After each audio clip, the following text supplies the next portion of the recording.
ये देखो, हराम के लौड़े यहाँ आ आके देखो कैसे बदतमीजी करते हैं ये लोग, क्या क्या करते हैं। और सुनते भी रहे ना कि इनकी कोई आवाज़ अंदर तक आ रही है क्या,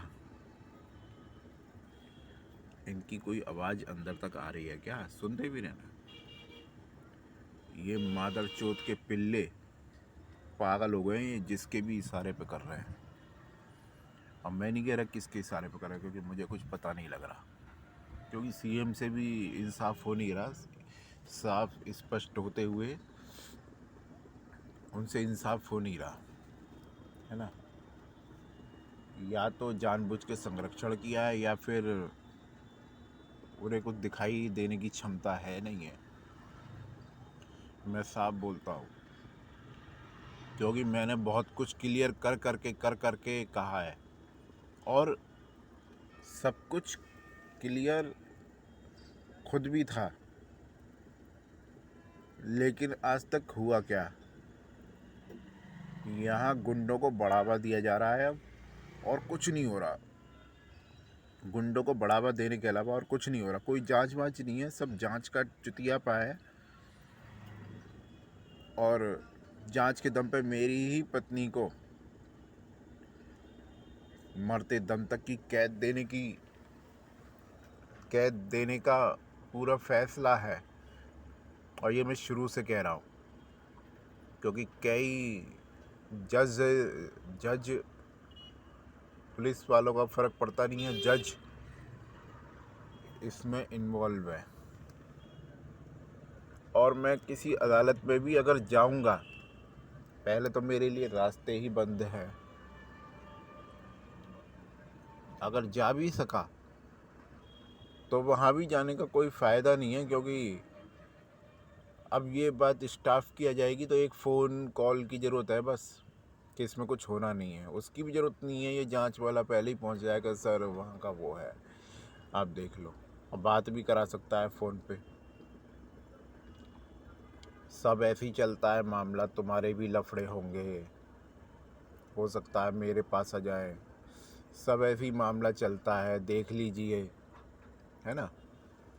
तो ये इसमें सिर्फ सीएम कुछ कर सकते थे, लेकिन उनकी तरफ से भी उम्मीदें अब ख़त्म हैं, क्योंकि उन्हें दिखाई नहीं दे रहा। अगर कुछ करना, इंसाफ होना होता तो स्पष्ट था, और श्वेता और मैं साथ होते।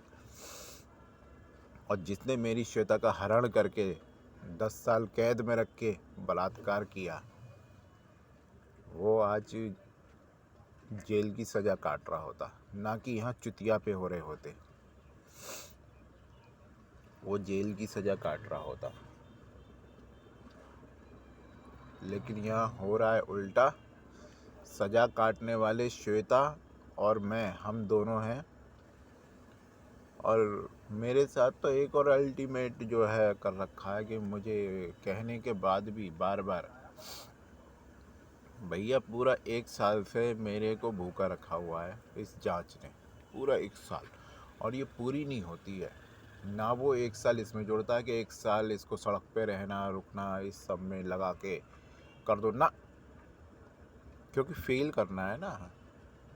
गुंडे के हक में सबूत बनाना है, तो वो कैसे बनेगा? वो तो ऐसे बनेगा कि भाई फेल करो इसे, हमने रूल तो कर दिया है, लेकिन फेल करना भी तो हमारे ही हाथ में है।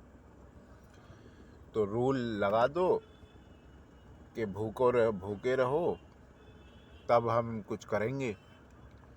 और पास भी होने नहीं देना है, क्योंकि सब कुछ तो अपने ही हाथ में है। 1 साल वरना क्यों लगती, इस सब में 1 साल क्यों लगती? कहाँ पे, किस जगह पे 1 साल रखा जाता है, मुझे बताया जाए। और मैं किससे पूछूंगा, कौन मुझे बताएगा? मैं पूछूंगा भी किससे? सीधी सी बात है। तो ज़बरदस्ती का मामला है। ज़बरदस्ती मेरी श्वेता को छीन तो लिया था, मेरे के पास कौन सी है। बस एहसास हो जाता है, उसी से खुश हो लेता हूँ। बस ये है कि वहाँ से लाया है, तो हमें मिलाने के बजाय, मेरी ही पत्नी को मुझे देने के बजाय, है ना, किडनैपर की कैद में, किडनैपर की कैद में भैया, किडनैपर की कैद में देने का पूरा इरादा है। पूरा इरादा भी नहीं है, फैसला है, फैसला, एक तरफा फैसला है। यहाँ फैसले होते हैं एक तरफा, यहाँ फैसला है मेरी पत्नी, सीधी सादी भोली भाली पत्नी को कैद देने का। अगर वो तेज़ तर्रार होती तो दो मारती गाल पे, और जब मैं दिखाऊंगा मेरे पास आती, काहे को मना कर रहा है बे, हाथ ना पकड़ूँ या उससे बात ना करूँ, या और चतुराई दिखाती तो इनसे बोल देती ठीक है ऐसा ही करूँगी अगर डराते धमकाते तो, और मेरे पास आते ही मेरा हाथ पकड़ लेती। लेकिन उसके साथ वो सीधी है, और ऊपर से बदमाशी भी ऐसी करी गई है, बदमाशी भी ऐसी ही करी गई है कि वो कुछ बोले ना। और बदमाशी नहीं है तो फिर उसके खिलाफ सबूत भी नहीं होनी चाहिए ना, उसके खिलाफ सबूत भी उसमें नहीं होनी चाहिए। क्या क्या बोलते हैं उसे, उसे क्या बोलते हैं, रिपोर्ट में, वो क्रिमिनल रिपोर्ट में सबूत भी नहीं होनी चाहिए ना उसके खिलाफ। ये बात भी लिख के दे चुका हूँ, सीएम को कुछ समझ में नहीं आता है। 1 साल हो गया है, 1 साल में इनको कुछ दिखाई नहीं दिया। मैं मानता हूँ कि जांच करने वाला बहुत हरामीपने से जाके बताता होगा, लेकिन फिर भी इतना नहीं होता, इतना नहीं होता। ठीक है ना, मैं इस जांच को अब नहीं मानता भाई।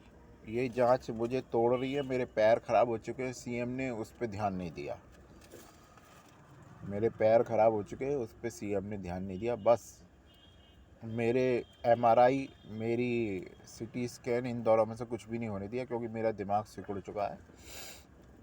और ना होने देकर इस जांच ने एक्सेप्ट किया है कि हाँ ऐसा हो चुका है। भूखे रहने से कॉमन सी बात है, किसी से वैसी सजेशन ले लो डॉक्टर से कि अगर कोई 1 साल तक नहीं खाएगा तो क्या होगा, दिमाग सिकुड़ेगा ना, दिमाग सिकुड़ेगा ना। ये तो कॉमन सी थ्योरी है, ये तो कॉमन सी थ्योरी है, इसमें कोई बहुत लंबी चौड़ी थ्योरी नहीं है, इसमें कॉमन सी थ्योरी है। अरे शरीर सिकुड़ गया यार बिना खाए, बहन तो दिमाग क्या कोई अलग से कुछ वो है क्या, उसको भी खाने से ही एनर्जी मिलती है, उसे क्या आसमान से जाके एनर्जी मिलती है क्या?